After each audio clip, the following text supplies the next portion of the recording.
Now, this chapter is quite special to me because in chapter 265, we see some pretty interesting stuff both towards the end, but also sort of in the middle of the chapter, right before we get to the HAWKS stuff. When we have the whole Sun Eater, Fat Gum, and Tokoyami moment, we actually see some pretty interesting stuff on that front as well, regarding Gigantomachia, for instance, and some other things, like Tokoyami's fight with Destro. But let's talk a little bit about everything that goes on, starting with, the first half, because, well, it's what happens first, let's be fucking honest. So the Tokoyami, Fat Gum, and Sun Eater moment was actually really cool to me, mostly because we see how Tokoyami is being put in a team where you wouldn't typically see him. Like, you'd expect someone like Kirishima to work alongside Fat Gum and Sun Eater, but obviously Kirishima isn't with them, so Tokoyami is being put in place for him, I guess. But it's also quite nice how they did that, because of how Tokoyami can utilize the inside of Fat Gum, which sounds kind of weird without context, but when you see what happened in this chapter, you kind of understand what's happening. Tokoyami really utilized Dark Shadow in ways that you probably wouldn't expect him to at this point in the series, especially if you didn't really know he was gonna have a role like he did this chapter, where he actually served as the counter for Destro. Something that I actually did not expect to see, because I was kind of expecting pro heroes to get bodied by Destro. I didn't really expect a student to really go up against him, but the fact that they used Tokoyami's Dark Shadow at its full power to really bring down Destro, at least for the time being, is probably gonna be back up, maybe not at full strength, because we did see his prosthetic leg break, so I don't think he's gonna be back, walking around like he did, but he's probably going to have something else to do. I don't think he's completely out of the county. He's one of the biggest players that the Paranormal Liberation Front has, so to me, it just would be kind of weird if he was already out of the count after one little brush with Tokoyami. Granted, it was Dark Shadow at his fullest, but even so, I just feel like he has something else coming. But what was really interesting during that part of the chapter was the whole thing we saw with Gigantomachia, because Dark Shadow is sensing Gigantomachia's presence and Tokoyami is not, seemingly, because he thinks that Dark Shadow is referring to Destro, someone that they had already taken out. But no, Dark Shadow is ominously sensing Gigantomachia, and I think this is going to play a part. I think Gigantomachia is going to wake up, and I definitely do think, especially after reading this chapter, that they are going to be having some kind of fight. I do not think Tokoyami is gonna win that though, because yeah, he did take out Destro, but Gigantomachia is an entirely different beast. Like, you cannot expect someone like Tokoyami, even with Dark Shadow, to really just go out and body Gigantomachia. We don't even know what Gigantomachia is capable of at its fullest power. The only thing we really know for certain is that Gigantomachia was able to take out a chunk out of a mountain when he was first introduced to use his power, and that is actually a feat that Tokoyami is nowhere near doing. So I don't think Tokoyami is going to be, well, I mean, he's gonna survive, but he's not really going to be ending up winning a fight like that. It's just not possible, in my opinion. Then there's, of course, Tokoyami's sort of flashback with him and HAWKS, which was really interesting in my opinion, because it kind of death flags HAWKS in a way, but it also kind of doesn't. And let me go into that. So what I mean by that is we see this flashback of Tokoyami sort of explaining how he has finally done what HAWKS taught him to do. HAWKS told him to kind of hone in on his talents while also obviously covering for his weaknesses. And apparently he's done that now, and he wants HAWKS to see that he's done so, which from one angle is gonna be a death flag for HAWKS, because we might not even get to see a moment where HAWKS get to see Tokoyami utilize these abilities. On the other hand, it's possible that Tokoyami is actually going to help HAWKS. Now, this is one thing that I don't really think is going to happen, because they're deeply underground, whereas HAWKS is seemingly up top, which is, while they're at the same facility, technically speaking, they're not really that close to each other, especially given what happened at the end of the chapter. I don't really think Tokoyami is going to be the one to help him out, if anyone will. I guess we don't really know for certain, but as it looks right now, HAWKS is either going to have to fight Dabi on his own, or it's going to be kind of like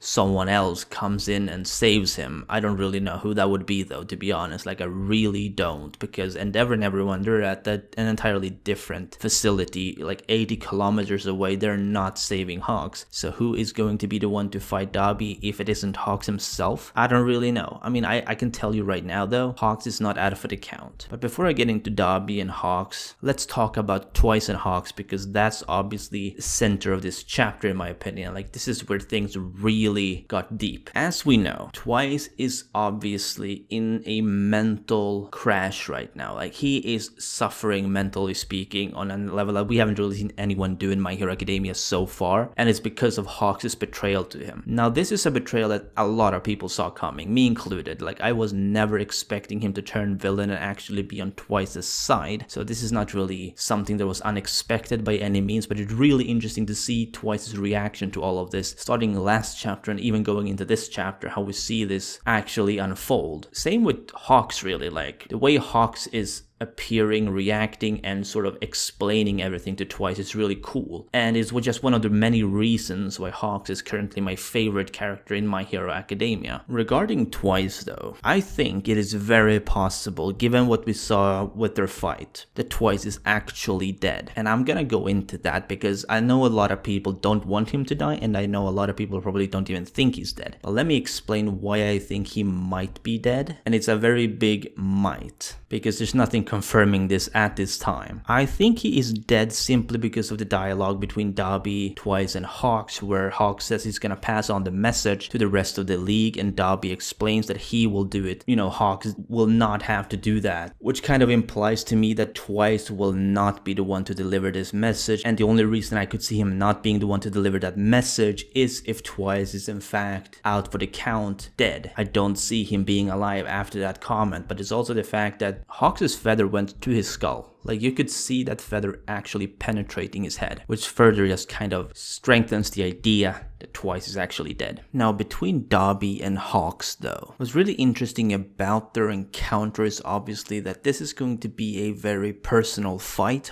Dabi is really pissed at the fact that HAWKS has betrayed him because he's the one who brought him into the league, and he's now having his foot upside HAWKS' head. Now, this is probably not the end of it, you know. We are definitely gonna see this fight happen, because this is a fight that people have been waiting for a very long time. As I said before, in a one-on-one, HAWKS would 100% win against Dabi, but the fact that he was surprise attacked by Dabi kind of eliminates some of those odds, because we don't really know how many feathers are intact for HAWKS. We don't really know how things are gonna go, if Dabi's gonna give him some kind of chance to get up. Like, we don't really know how things are looking going into the next chapter of My Hero Academia. Like, things could be really bad actually for HAWKS, and I'm very prepared for this. I hope he doesn't die, but there's a strong possibility that Dabi has eliminated most of HAWKS' chances at actually keeping up with him, given that his feathers may be gone from that big ass flame, which could have burnt him to a crisp. But obviously we're not really gonna learn that until next chapter, when we see where this is leading, assuming we get to see more of this in the next chapter, or if we're gonna be seeing something else. Because one thing that I've been noticing with the past two chapters when it comes to this whole HAWKS situation is that we're focusing on something else for about half of the chapter, and then for the second half we go into the more HAWKS related content, and I wonder if that's gonna become more of a thing. Like, maybe next chapter we're gonna see half the chapter being of something else, and then we move back to HAWKS again. I'm not really sure if this is going to become a pattern. I guess we're gonna have to find out, but that's what it seems like it's been doing right now. So yeah, it's going to be interesting to see just if that is actually going to become a fight, or if it's a straight up execution. We don't really know. My idea is that if Twice is dead, HAWKS will not die, but if Twice is alive, then HAWKS could die. That's my view on it. Anyway, that's all I have to offer for this review. Let me know what you think down below in the comments. What did you think about this HAWKS situation? What did you think about Tokoyami sweeping Destro with Dark Shadow? You know, was there anything in particular this chapter that you found to be really good or really bad? Let me know down below in the comments. And as always, if you did, be sure to Detroit smash that like button if you enjoyed, and subscribe if you haven't done so already. This has been Chaotic Plus, and remember, Miriko's waifu, Toge's laifu.